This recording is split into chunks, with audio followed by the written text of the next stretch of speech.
This is something that happened to me and my cousin a few years ago. I'm 31 years old now.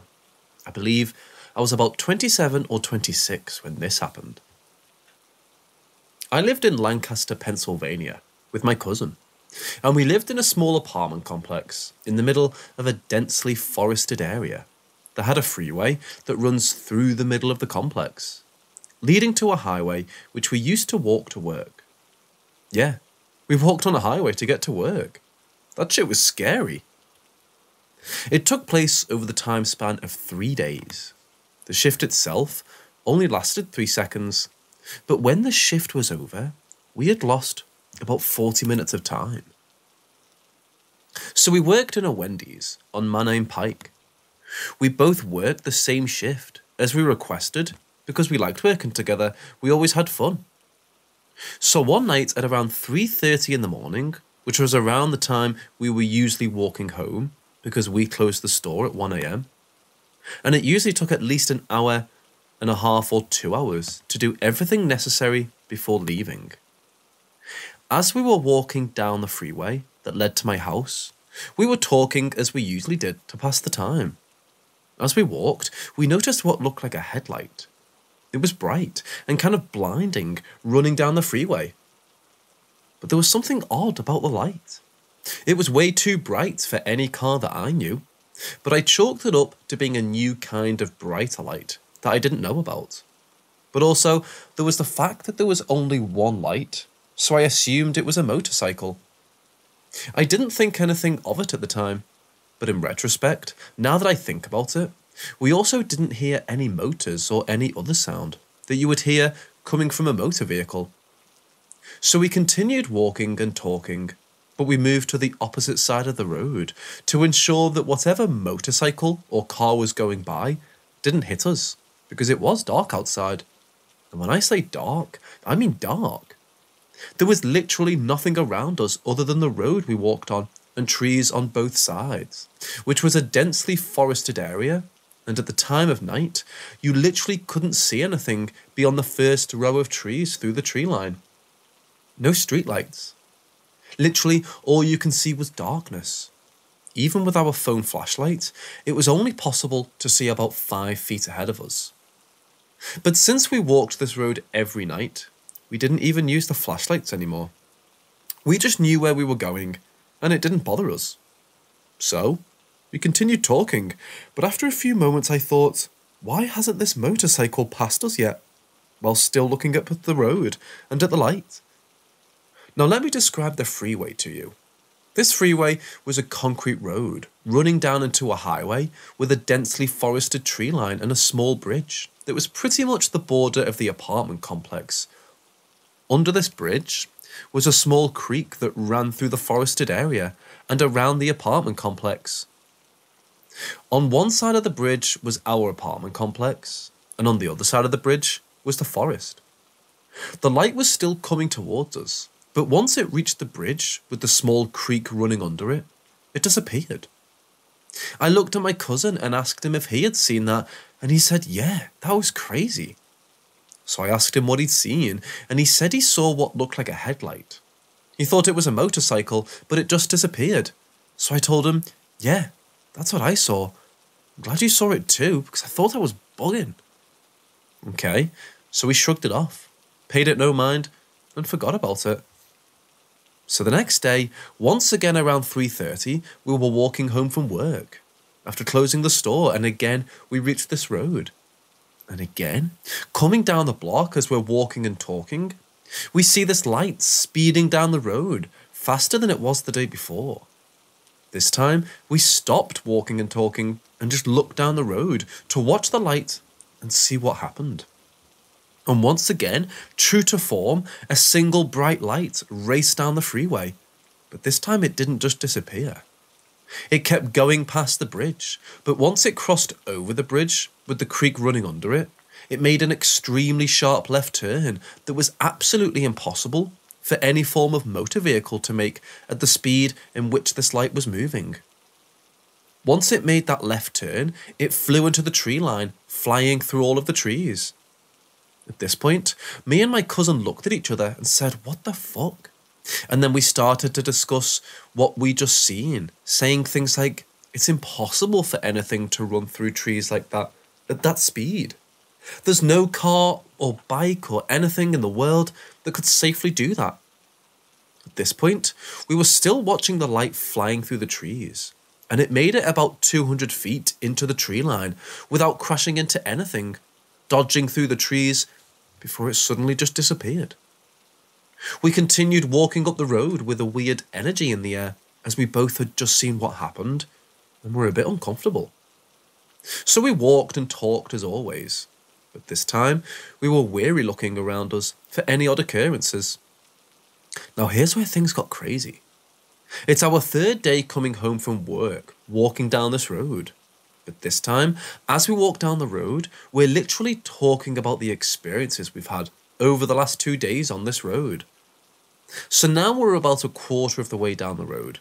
But this time, we don't see that weird light. So we're walking and talking about what it may have been. At this point, we're walking pretty close together. I'm standing about 1.5 feet behind my cousin, and as we talk, we're pretty much talking over each other's shoulders. He's looking over his shoulder at me, and I'm looking over his shoulder at him while we talk.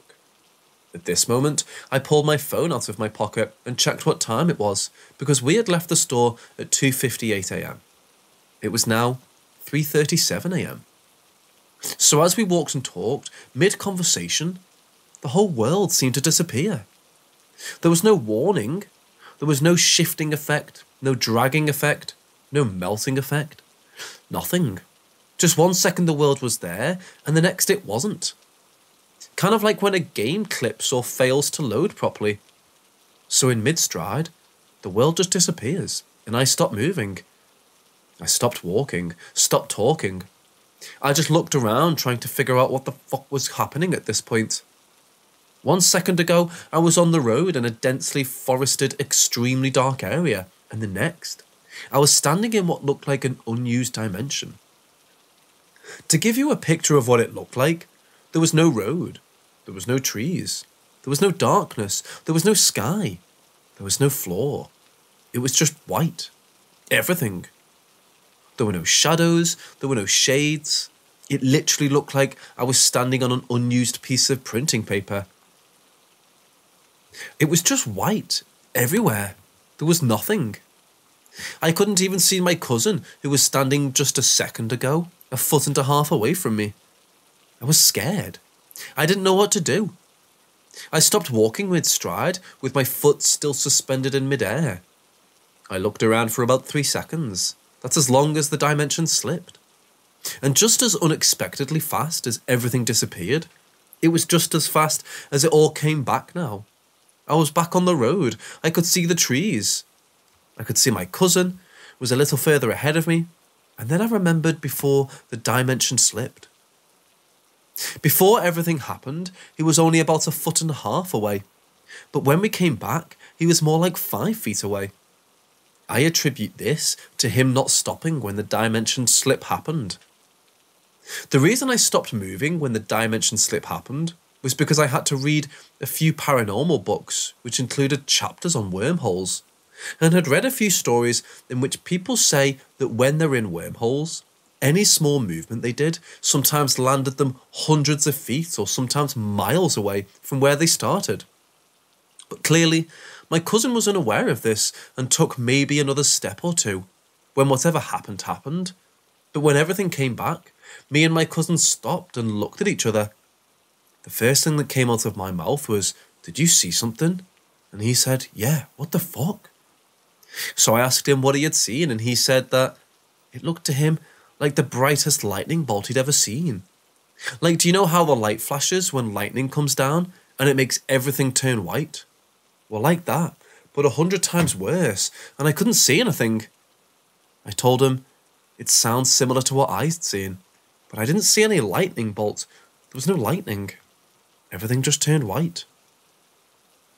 He said, yeah, he didn't actually see a lightning bolt. That's just the only way he could explain what the fuck he'd just seen. I was like, so did you see the same thing? Like everything just turned white? There was no shadows, no shades, there was nothing. Everything just disappeared. No trees, no road, no you, no me. He said, yeah, exactly. At this point, I pulled my phone back out and checked what time it was. I don't know why, but I have this habit of every time something happens, I look at the time, and the clock reads 4:20 a.m. Now I know I literally just looked at my phone about 3 to 5 seconds earlier, and it was 3:37. There's no way it's been about 45 minutes since. I told my cousin to look at the time and showed him my phone, and he said, "So what are you trying to show me?" And I told him a few seconds ago, I looked at the time and it was 3:37. He was like, "Nah, fuck out of here, you're lying." And I told him that I was dead serious. After arguing about the time change, we looked up and realised we were no longer where we were when the dimension slip started. We were about 25 minutes, maybe a half-hour walk down the road from my house. But now we were past my house. Not by far though. We were literally about 200 feet away from my house, just 2 minutes walk back. But it was still fucking crazy. We know that's not where we were before all of it happened. Me and my cousin don't talk very much anymore, but every now and then we still see each other and chill. But still till this day, every time we see each other, we talk about that night. Has anyone else experienced anything like this? Please let me know, because as far as I'm aware, I've never met anyone else who has this happen to, and me and my cousin are the only two people who's ever seen anything like this.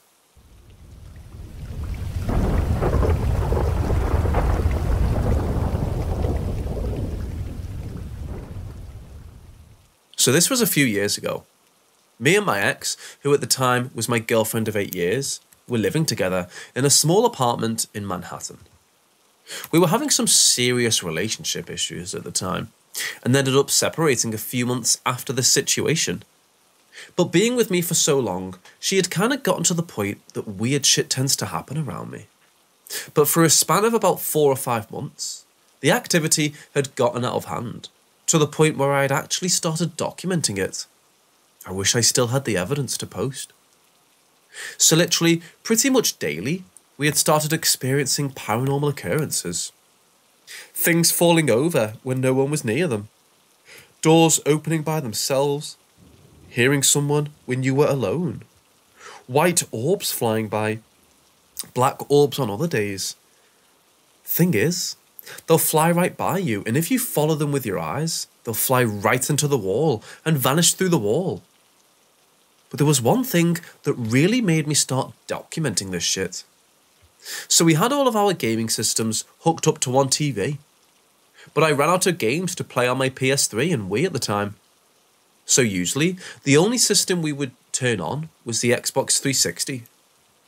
All we ever really used it for was to connect it to our phones via USB wire and play our music and watch anime and shows we downloaded onto our phones through the media center. But we had a Kinect connected to it, and it was always on. So one day, we were just listening to music on the Xbox in the media center when we noticed on the little Kinect screen that there were 3 people registering in the room. Problem is, we were alone. Not only in the room, we were alone in the house. The other problem was how fucking impossible it was for a person to be where said person was registering. We had bunk beds, and on the top bunk was a huge pile of clean clothes we didn't feel like folding. So according to the Xbox, there was someone standing over our head, occupying the exact same space as the top bunk bed and the clothes. More specifically, going through the bed and clothes. Well, when we first noticed this, we reset the Xbox to see if the Xbox was just tweaking out. But no, it was still there. So we said, fuck it. This is the weird part.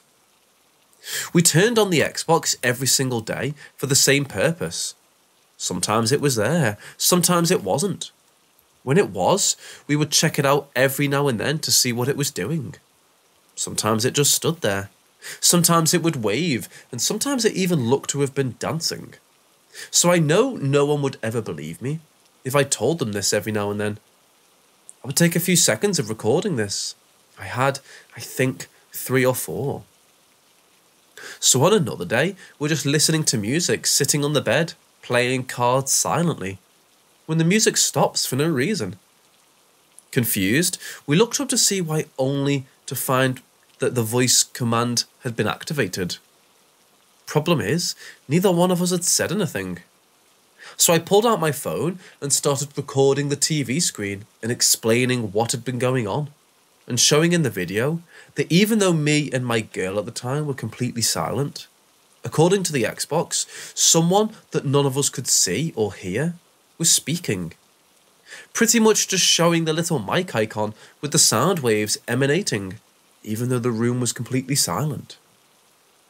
Now, all of this happening and other undocumented occurrences going on, I opened the notepad in my phone and started actually logging everything that I could remember happening and when it happened. I had about 2 months of logs on the phone. Then, for 2 more days, nothing happened. Then on the 3rd day after making the log, I heard someone in the bathroom on my way to it, so I stopped and logged it before going in. When I got inside, I logged that no one was actually in the bathroom, and just as I hit the save button, I felt the phone pulled out of my hand. I was a bit startled, but I picked the phone up and made an entry for that incident. I then used the bathroom and went back to my room with the girlfriend and continued playing Assassin's Creed. I decided to replay it out of boredom. When I sat down on the bed, I grabbed the PS3 controller with my right hand, and with my left hand, I placed my HTC One cell phone on the bed next to me, between me and the missus. While playing, I got a text message from a friend, pausing because I was in a safe place in the game. I picked up the phone, looked at the message, replied, and placed it right back in the same spot. 3 minutes later, I decided, fuck this, I'm tired of being bored, and asked my lady if she wanted to go out for dinner. She said yeah, and we got up and started getting dressed and ready to go out. So I get up and change my pants, and immediately go to grab my phone to put it in my pocket to ensure that I don't forget it. But it's gone. So I asked the lady if she'd seen it, and she said the last time she saw it was when she put it on the bed between us. I replied, yeah, me too. So I go on a rampage looking for it, checking the entire room 4 or 5 times. I was so confused as to where it could have gone that I even took all of the sheets and blankets off the bed and shook them out, expecting my phone to fall out, but it never did. So I decided, fuck it, I'll find it when I get back home, and I finished dressing myself. Just as I finished putting on my scarf and hoodie, I looked down on the bed and there it was, sitting right on the bed in the exact same spot I left it, right on top of the mess of sheets I pulled off the bed. I looked at my girlfriend and asked where she found it, and she replied, find what? I told her to look, and she looked down, not knowing what I was talking about, and reiterated, find what? I answered, my phone, where did you find it? She looked at me with a confused look on her face and said, I didn't. What do you mean? If you didn't find it, where did it come from? I thought you found it. No, I thought you found it. Okay, whatever. I just picked it up and put it in my pocket. A month later, it disappeared again, but this time, I never found it again.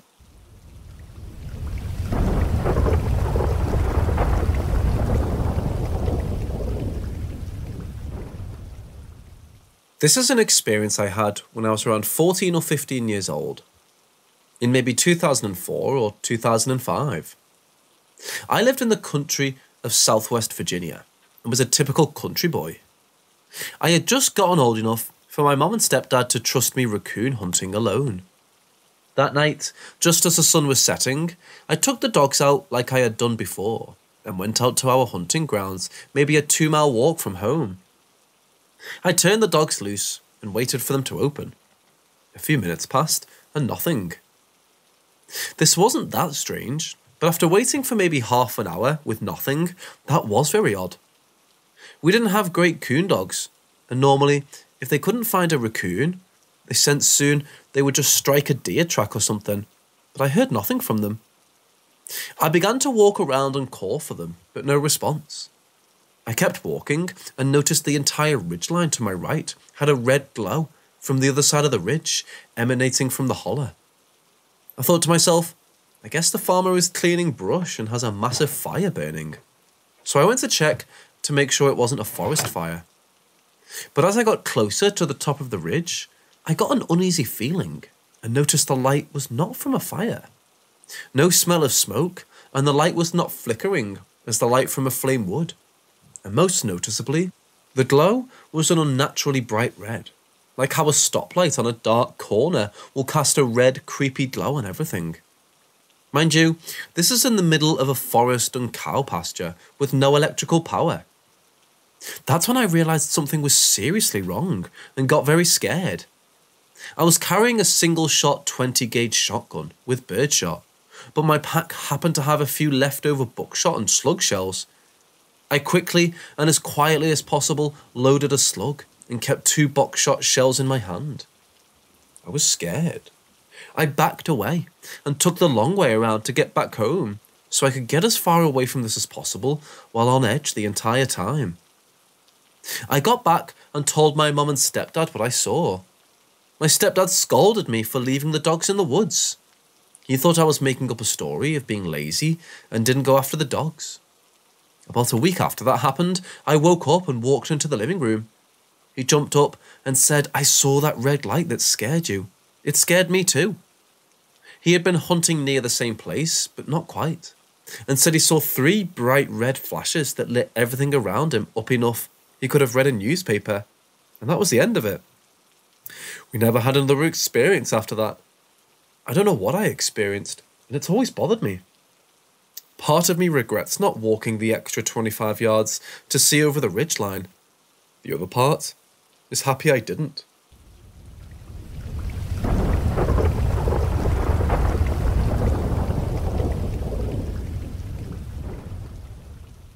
This all happened in the rural area of Southwest Virginia. I was a teenager when this all happened, 14 or 15, not old enough to have a driver's license. We were poor and didn't have cable TV or internet, and so what I had to entertain myself with, normally, was hunting. I would often be hunting squirrels or rabbits after school, and at night we had coon hounds for raccoon hunting in summer and on weekends. The property owners around us were nice enough to let us hunt, so I was always respectful of what they said. One of the wishes of the farm to the left of us was I could hunt all I want, but to stay out of the abandoned house in the middle holler. He would use it as a tool shed for extra barbed wire and fence posts and whatnot. Of course, as a teenager, I couldn't resist taking a peek, but made sure I didn't disturb anything. It was an old mansion at the time, 2 stories with an attic and basement, and had slave quarters with it, and shackles in the basement walls. I'm not sure when it was abandoned, but I could tell it never had indoor plumbing or electricity added to it. I assume it had not been lived in for a long time because of this. However, it was remarkably sound. All the glass was still in the windows, and the floors and walls were not rotten. I couldn't even see much damage from a leaking roof. I also couldn't see any signs that animals used it, like raccoons chewing up the walls to den in, and I never saw any scat droppings. Anyways, like I said, the farmer was nice enough to let me hunt, so for the most part I respected his wishes and didn't go into the house, because he could easily deny my hunting rights. This house was also in the holler next to my red glowing light experience. Often my stepdad would be with me, but I would also take the coon dogs out and go hunting alone. When hunting dogs, you let them loose and wait for them to run a raccoon to a tree. Depending on how hot the track it might take a while, and the direction they run might turn 3 or 4 times. So while you're waiting for them to howl treed, you sit and wait on the chase. While standing, you don't need a light and don't need to waste batteries, so you turn it off and wait in the dark. Oftentimes, you can see better without a light once your eyes are fully adjusted to the dark anyways. So many times, even though this house was not near a road or any source of light, other than what we carried, we could sit and watch what looked like a candle being carried through the house from the windows, even though nothing around could possibly be reflecting light. And if we shone a spotlight at the window, nothing was ever there. We could hear knocks and bumps coming from that house, but I could explain that as an animal rummaging around. Even though it seemed like animals kept a 50-yard gap from the house, even the cows wouldn't graze too close and made the cow trails to keep a distance. Often our lights would run dead if we stayed too long in that hollow again. I could chalk that up to coincidence. Once, I can't remember if it was in early spring or late fall, I had been squirrel hunting in a light jacket, as the temperature was chilly but not cold by any stretch. As I reached the back property, close to 2 miles from home, the temperature suddenly dropped and an incredibly strong wind set in. It was maybe 30 miles per hour, sustained, and I started to get cold, the coldest I've ever been. I'd been winter camping and sat in a deer stand when the temperature was 0, but I wasn't dressed for this, and I knew I had to take shelter. The house was the only thing that could help me, so I made my way in. The relief of being out of the wind was instant. I could feel pain in my face and hands. The skin I had exposed started to warm back up. It was fantastic. Since I was already in, I decided to look around again. I went upstairs and checked it out. The rooms were all completely empty. Same with the ground floor, besides the fence equipment the farmer kept in the front area. So all in all, it was pretty boring. I made my way to the basement. It was dark, but in my hunting pack I always had a flashlight for backup while hunting raccoons. As I opened the door and looked down the steps, I got that feeling that I shouldn't go down. But being a teenage boy with my manhood on the line to not be scared, and a 20-gauge shotgun in my hands, I went down the steps. The atmosphere felt heavy, and the air felt musty and stale. I looked around, and the area was bare, other than some old shelves on the wall to my left, and those rusted chains mounted into the wall on my right. I walked over and touched them. As soon as I did, bam! I heard a door upstairs slam closed hard. Now it was during a windstorm, so I am willing to chalk it up to the wind, but the house was closed up and not drafty. I made my way back up, and the atmosphere upstairs was the same as the basement. Cold and heavy, like I was no longer welcome. I had warmed up, and the wind was still blowing, but had died down, so I left and made my way back home. That's the most interesting thing that happened to me with that house. It's been 15 years since I visited it, and when I was a teen, I didn't have a fancy camera phone to record any of this. I have thought of going back with a camera to see if I can record any of it, but I'd be trespassing now, and I'm sure I wouldn't get permission to go ghost hunting.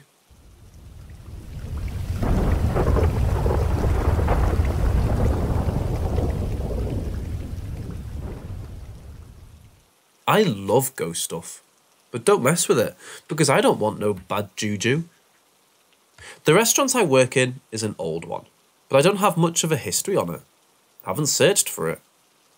I can tell you that we have a banquet room leading up a couple sets of stairs, which we use frequently for weddings and parties, etc.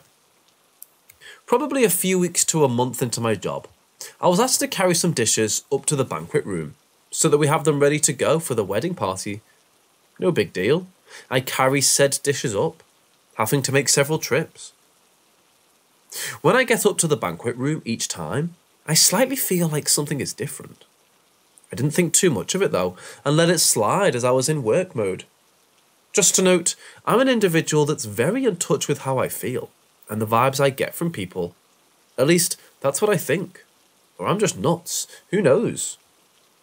Anyways, a couple weeks go by. But again, I'm asked to take some dishes upstairs. This was probably mid-October. Being the team player I am, of course, I'm going to help my co-workers out. Freak yes, people. Let's do the work thing. The feeling is stronger this time. It wasn't a sense of goosebumps or chills down my spine. It was just a gut feeling of something feeling off. I finished what I needed to do and went downstairs to jokingly ask the waitress if she ever got a funny feeling upstairs. My boss turned the corner looking at me as the waitress answered, and with a giggly smile on her face, she said yes, this building, mainly in the banquet room upstairs, is haunted. She doesn't like going up there either. My boss, the one who turned the corner, told me about how a ghost hunting team has done an EVP in the past. where a voice said a bartender's name. Some other stories I've been told have mentioned bar stools being flipped over like it was closing time, as well as a blood-curdling scream heard out in the hallway, not even in the banquet room. What creeps me out the most about it is that I could feel something off without ever even knowing the building was haunted. It throws your senses for a whirl. I'm trying to distinguish whether it was a bad feeling, like I should avoid the banquet room while I'm alone, or if it's just my nerves getting the best of me. It's hard to tell whether or not it was an energy that disliked me or didn't want me there.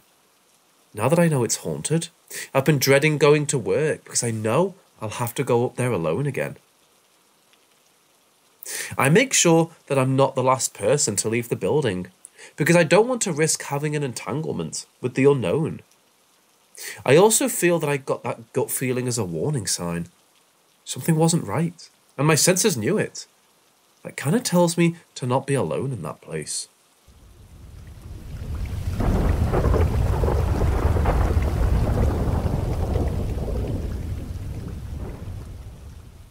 This year, I'm celebrating my 30th birthday. It's going to be the first time since birth I'm not celebrating this moment with the brave lady who raised me, along with my grandfather. My grandmother died after years and years of suffering. It's a relief, but damn, it hurts. A few hours before her death, the last day I saw her, I slept a few hours to recover from this terrible night as she asked for mercy. In this dream, I saw her dead, laying on the bed. Her husband held her and cried. I immediately sent a message to my companion to tell him about this disturbing picture I've seen a few times, since the idea of losing her caused me huge anxiety issues. Then, right after this nightmare, I learnt about her. She passed away as I was peacefully sleeping in my bed. It's been a month she's gone now, and I know it's strange, but I totally stopped dreaming about her. This morning, I just woke up in my family's house. I heard a distinct voice saying hi. It was nice and sweet. I responded, yes. As my grandfather, who sleeps in his room next to mine, answered, yeah. I asked him if he was calling me, and he said no. I used to work in a funeral home for years as a counsellor. I know grief may lead to hallucinations.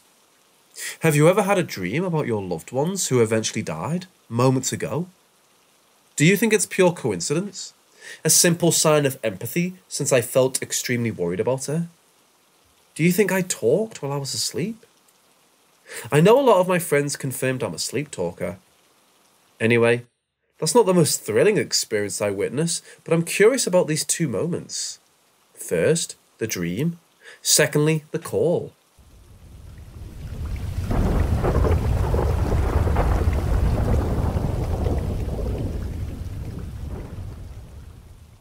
When I was younger, I used to live half of the week at my ex-boyfriend's flat. We'll call him Christopher. In central Paris, near a park called Le Butte-Chaumont in Rue Carducci. It was easier for me to stay in the heart of the city since I studied at university from Monday to Friday. The guy and I used to have a mutual friend named Alice. Back in the days, the three of us slept in the same room and shared a very powerful relationship together. It was almost like a love triangle. But anyway, my experience is not about our personal story. Alice and Christopher are really sensitive people who felt energies and spirits. I never judged them since I experienced baffling situations as well, but hey, I want to stay a pragmatic person. But I still can't explain what happened these nights when Christopher and I talked while we were asleep. Alice listened and told us everything in the morning right away. It happened a few times. I have no memory of these events. She was absolutely sure we were speaking in tongues. There's no doubt about that. The disturbing part? We don't understand and can't read Latin. She even took notes as we discovered some of the sentences were parts of the Bible. Some of them were related to Lazarus. While Christopher firmly believes in God and is a Christian, Catholic, I'm not a religious person at all. Of course, I have studied and read the Bible and some other religious books, but I would not and cannot tell you entire parts by heart. As she is sensitive to this invisible world, she really felt it was something disturbing and unusual. I know I often laugh and talk in the night while I'm fully asleep, but this Latin episode never happened to me again. There's always this stereotype about creepy legends in Latin. Do you think it's possible for our minds to use forgotten data so we can do something impossible? Do you have any other theories? Is it related to ghosts? Or maybe entities?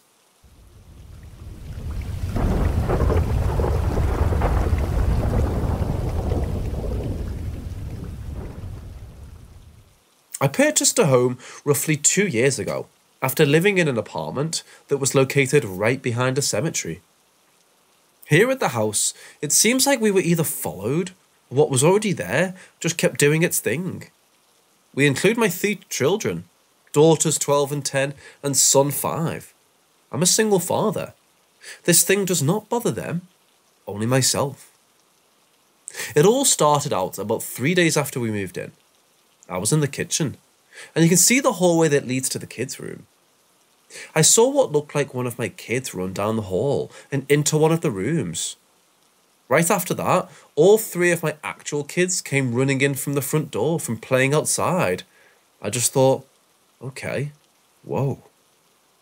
After that, I would sleep in my room on the opposite side of the house from my kids' rooms. I would feel like one of them was coming in and laying on the bed. I would look over to ask if they were okay, and no one would be there.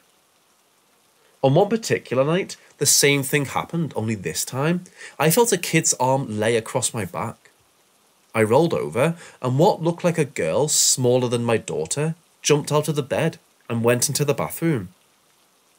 When this thing moved, I mean it moved. It went around 12 feet in a matter of roughly a second. Since then, it does not fail that at least 2 times a week, something paranormal happens. You can hear a door in the house close when I'm at home and the kids are at school. The occasional voice of a man and/or woman having a conversation somewhere in the house. And of course, the bed incidents. It got to the point where I had 3 paranormal investigators come, and we all saw the girl running behind the kitchen island. It's not scary things going on. It's more that I feel uncomfortable sleeping in my room. So I just lay on the couch with the TV and a few lights on. At the corner of my eye, I could still see something darting in the hallways.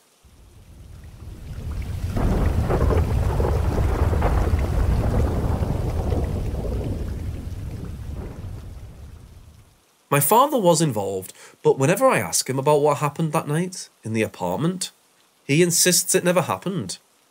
He is the type that stays away from the paranormal, including never speaking about it. This incident happened when I was a baby, young enough for a baby to cry in the middle of the night. My crib was set up right next to my parents' bed, close enough to check on me. My mother heard my cries and was about to get up until my dad sat up and said, "Don't worry, I'll get her." He went around the bed and picked me up, set me in his arms and left the room. My mom set her back down on the pillow, listening to me cry in the kitchen as my dad paced back and forth. This was when it happened. My mother felt something in the room, but didn't turn to see. Then something grabs the back of her head. She said it felt like a hand. It grabbed her and lifted her head up. She froze. It bent her head back, making her neck bulge out. It was as if it was trying to snap her neck. At that moment, she screamed out my father's name. Her head fell back on the pillow, and she quickly turned to the door and saw it. A white figure darting out of the room and into the hallway. My father, meanwhile, heard my mother scream, and he ran towards the hallway and saw the same figure dart out and run into the hallway bathroom. My father, with me still in his arms, ran forward and turned on the bathroom lights to face whoever was in there, but found no one. He went into the bedroom to see my mother sitting up in shock. "Did you see that?" she asked, and my dad nodded. They realised quickly that it was a spirit, a malicious one, and they both spent the night in the living room. They moved a few months later. I asked my mother if she ever saw it again, or saw anything out of the ordinary, like things moving out of place or cold chills, but she said that was the only incident. Whenever I talk with my father, he denies it and tells me, "Your mom is lying," or "I don't remember that happening." Until a few years ago, he let it slip. His years of denial shattered when my mother and I were talking about other ghost stories. My dad, listening to our conversation, said, "Remember that apartment when we saw one?" The moment it came out of his mouth, I saw his expression morph into surprise, like a secret he wasn't supposed to tell. I said, "I thought you said you didn't remember." And he went quiet.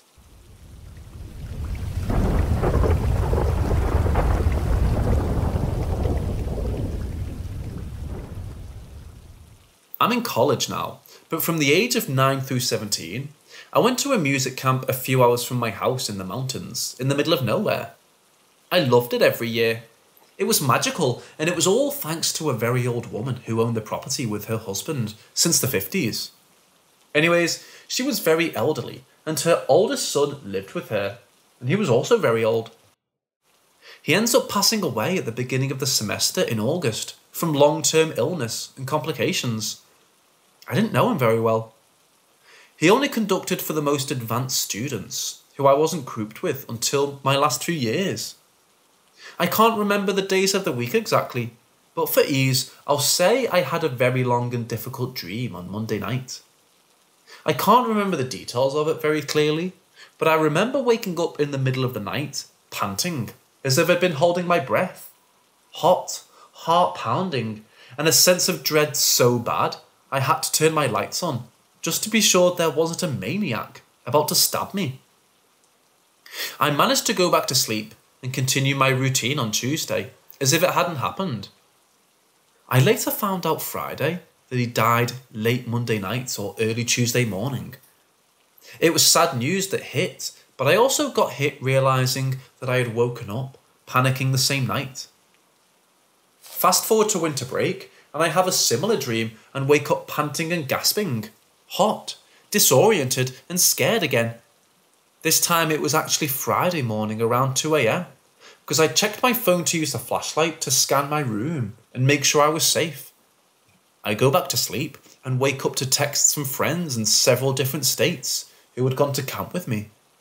The sweet old woman who had co-founded the camp had passed early in the morning.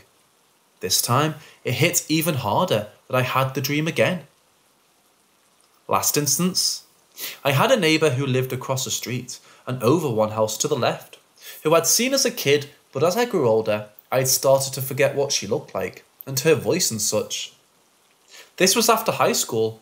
I was about 20 then, and it had been years since I'd had any bad dreams like the ones I'd had with the camp founding family.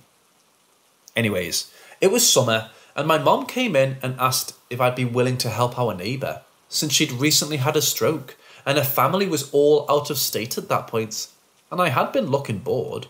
Why don't I just go do it? So I do, and we have a blast and set up a routine. Every Monday, I take her grocery shopping, and every Thursday I go in and visit with her, cook, and generally be silly. It was honestly a highlight, looking back at it. So I'm leaving Thursday, and she says she'll call me if she needs me Monday, because some people had known about her condition and brought her food and goodies, and she doesn't know if she needs to shop again so soon. I go home and forget relatively soon she'd said anything like that. Then Saturday night, I have another horrid dream and wake up as usual, panting, hot, scared. Now, since it's been a few years since the last dreams at this scale, I don't immediately put it together. But it's the weekend and still summer vacation, so I just kick my sheet off and finish my night. Then Monday rolls around and she doesn't call, and I remember that maybe she doesn't need me. I let it slide. I went out with friends that night. Then Thursday comes and no call to come over, so I think maybe she's got someone else or she's tired or whatever. Next Monday rolls around and I get no call, so I go over and ring the bell and call her phone, and it goes to voicemail. She also keeps her car in the garage and has a fence that keeps you from going up the front door and knocking. so I have no idea if the car isn't there, and I can't peek into a living room or kitchen because of the locked fence. I go home and wait for Thursday, which comes and goes with no news, so I figure she's dumped me and got an actual caretaker or something. It's not till 2 weeks after I'd seen her last, my mom breaks the news that while I was asleep, she had seen the ambulance and police outside and they'd taken her body to a morgue. She had died 2 weeks prior when I'd had my last horrific dream from another stroke and had been in the house ever since till her son had come to check on her. I was the last person to see or speak to her alive.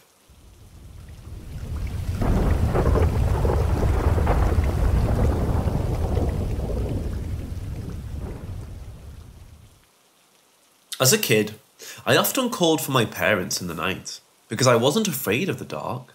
I was afraid of what was in the dark, specifically in my closet. As normal and cliche as it is, I always felt much safer when the doors were closed. However, there could be times when if I slept with my back facing my room and doorway, I'd get the feeling and mental image of a large figure, either coming from beneath my bed or materializing in my room and running its fingers down my back. There were two forms it takes. One is a woman, and I can't tell if she's young or old, but she seems sad and angry. I think she lost her child though, because her touch, as frightening as it was, tended to be more gentle, though I could feel the rage in her. She tended to materialize more in the room. The second is far bigger, and its touch more frightening. It's this giant figure draped in seaweed or rags or something. Like a mummy, but not all stiff and decomposing. It seems more remorseful, but still has something horrific behind it. They don't seem to be very active now, and since I'm much older, I haven't seemed to be in tune with them much. My odd theory is they're somehow connected. Possibly they lost a child or were together and suffered. I also felt things in my dad's office, the living room and the guest bathroom. My parents have been in this house for nearly 30 years and haven't really had anything odd happen to them in that time. And as far as I know, there isn't anything that happened in the house before them or the land it's built on. Maybe they're attached to the house, or maybe they're attached to me. But at college, they can't manifest as easily because of my current state or the sheer number of people around me.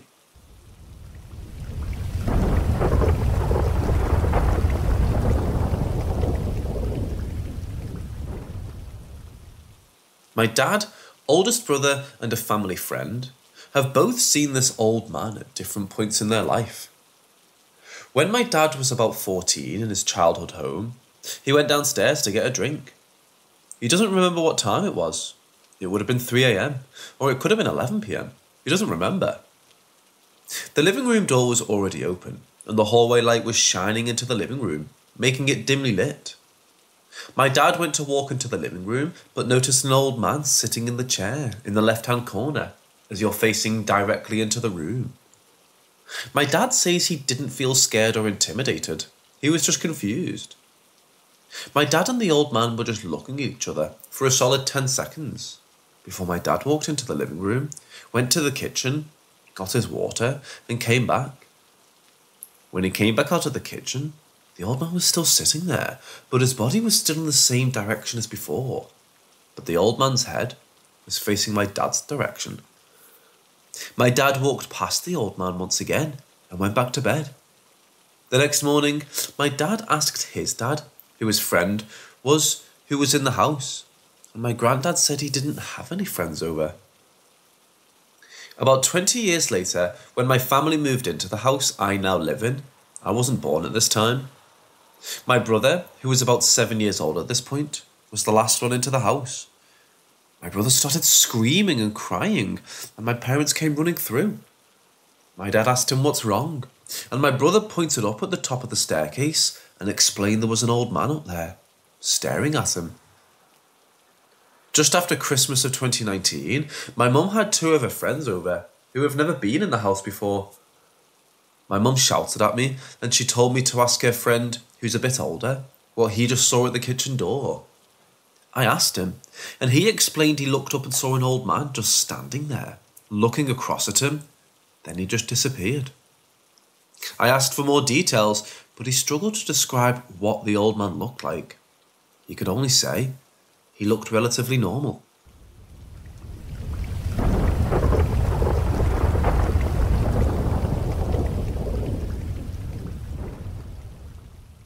First of all, my dad hates liars, so I know for a fact he wouldn't bullshit me, or wouldn't keep a lie up for years like this. My dad and his friend Jamie were doing an all-nighter when they were about 17 years old out in their hometown. They went and sat down at the local primary school at about 2 or 3 a.m. They sat at the front entrance. The playground is around the back of the building. My dad says he closed his eyes and he had no idea if he fell asleep for 10 seconds, a minute, or even an hour. He has no clue. But he suddenly woke up to Jamie standing above him and looking down on him. My dad asked him what he's doing, and Jamie just said something along the lines of, "Oh, nothing. I need to piss." And Jamie started to walk away and about to turn the corner. My dad could see Jamie's shadow getting smaller and smaller. My dad once again closed his eyes and then fell asleep, and again, doesn't know how long he slept for, but he once woke up again to Jamie standing above him again. Confused, my dad asked him what he's doing, and then Jamie gave the exact same response if he needs to pee, and he started walking away again. My dad suddenly sat up and watched Jamie's shadow get smaller and smaller. Obviously, my dad was confused, so he then got up and walked down the bit Jamie did. My dad turned the corner a few seconds after Jamie, and he looked down the long path, and Jamie wasn't to be seen. My dad got freaked out and left the premises. Then a big gust of wind went right past my dad, but didn't get my dad. That freaked him even more out. My dad ran home. The next day, my dad went up to Jamie's house to ask him what the fuck happened. And after my dad explained his side, Jamie looked really confused. And Jamie explained that him and my dad were at the big tree in the playground the entire time. And the big gust of wind hit Jamie. And when he turned around, my dad was gone. So my dad and Jamie were both with each other, but in 2 places at once. And one of each set disappeared. Anyone have a theory on what that could be?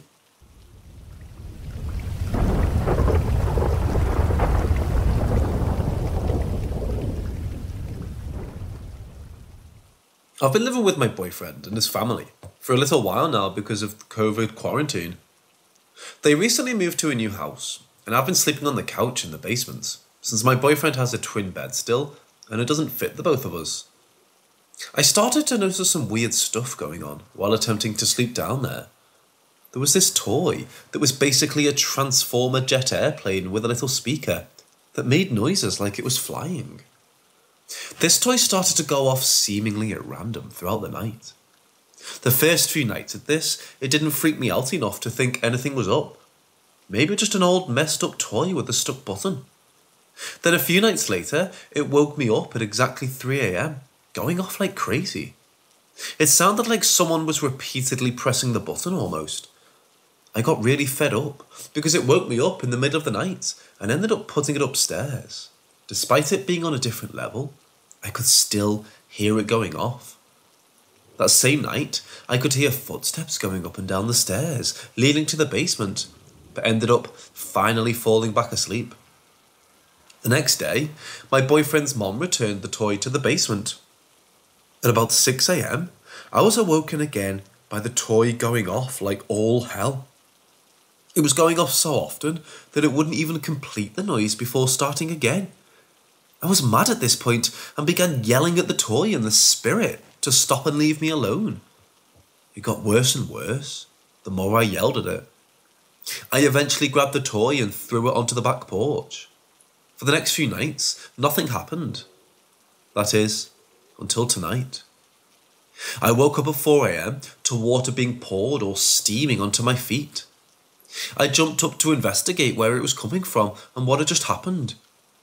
As soon as I jumped up, the steady stream stopped and only a few droplets of water were coming down at once, until stopping only a few seconds later.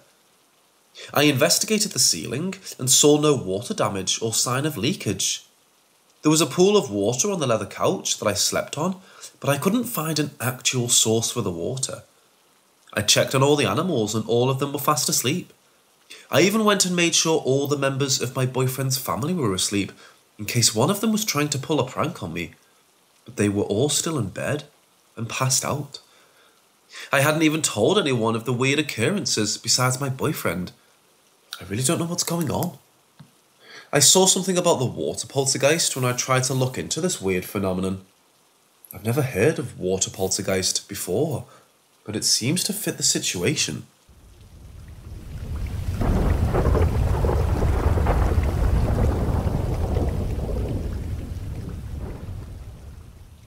So I tried asking my daughter more questions, and I wasn't getting answers. So my 8-year-old took it upon herself to ask more questions while they were playing. My daughter said she plays with Ida through her memories, and that Ida is real, regular person.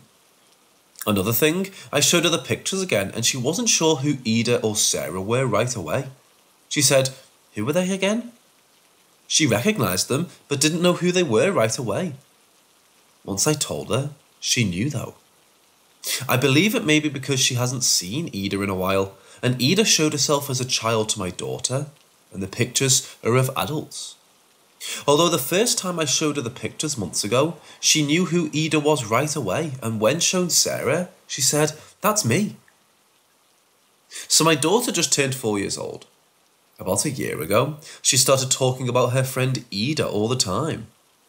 I thought she was just playing and using her imagination. She never actually would play with the friend in front of anyone though. She would just tell me about her friend, who she apparently met at her nana's great-grandmother on her father's side house. I never really thought too much of it at first.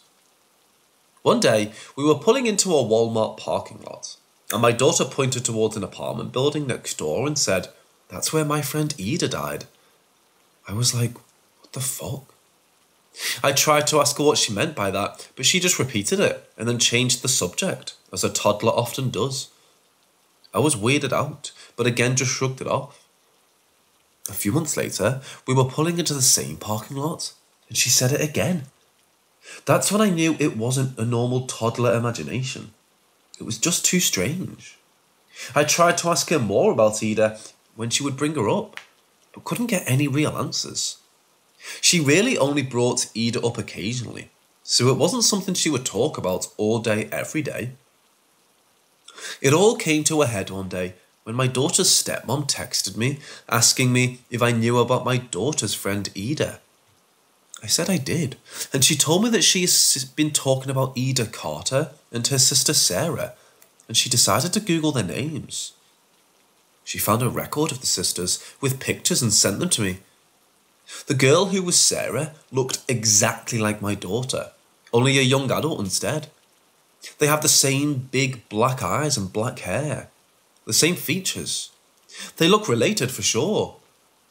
The girl Ida looked exactly like my oldest daughter also. It was seriously weird.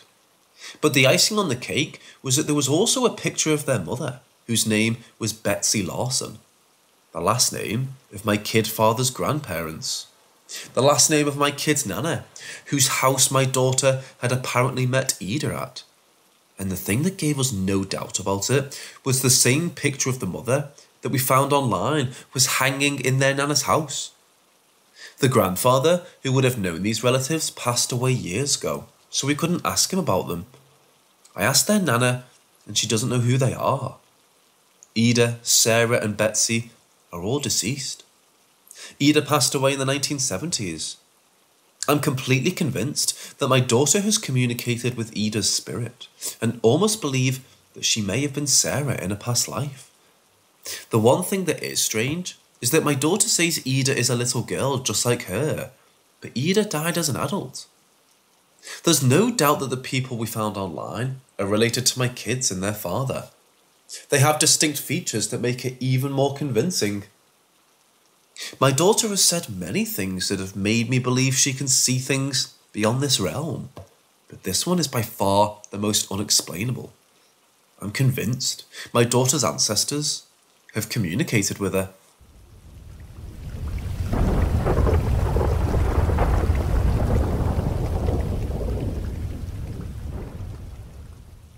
My in-laws wanted to have a getaway trip, just for the weekend. We all live in South Carolina, right on the border near Georgia. My in-laws are fans of bed and breakfast type places. Typically, the best ones to go on vacation are in Charleston, South Carolina, but that's a 4-hour drive they didn't feel like making. They found a historical house in Raboon Gap, Georgia, called the York House Inn, that was made into a bed and breakfast years ago. It was only an 1.5-hour drive and was reasonably priced. They left on a Friday and arrived at the inn around the middle of the afternoon. The inn is L-shaped and has 2 floors. A balcony is on each floor and goes the full length of the front of the inn. No one was at the hotel except a man working the front desk. They said the inside was quaint and, although old, had a rustic feel that was nice. The man behind the desk didn't have a lot of emotion to him and didn't speak much. Not unusual, but a little off-putting. They were brought to their room and the man left. My mother-in-law got an instant uneasy feeling.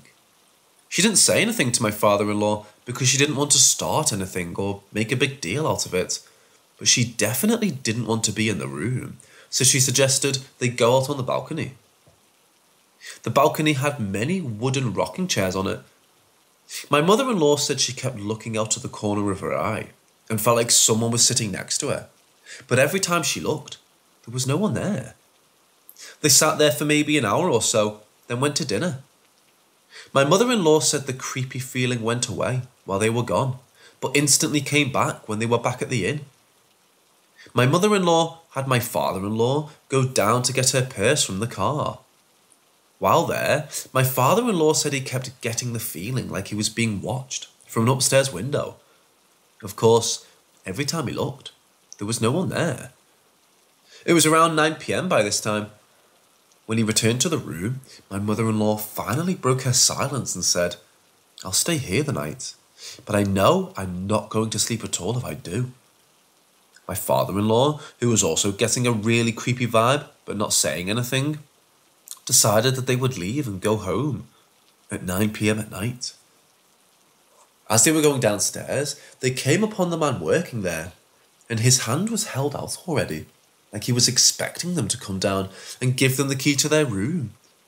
They drove an 1.5 hours into the night, back home. My mother refused to bring any belongings that were in the room in their house and ended up throwing her coach purse away because she was so creeped out.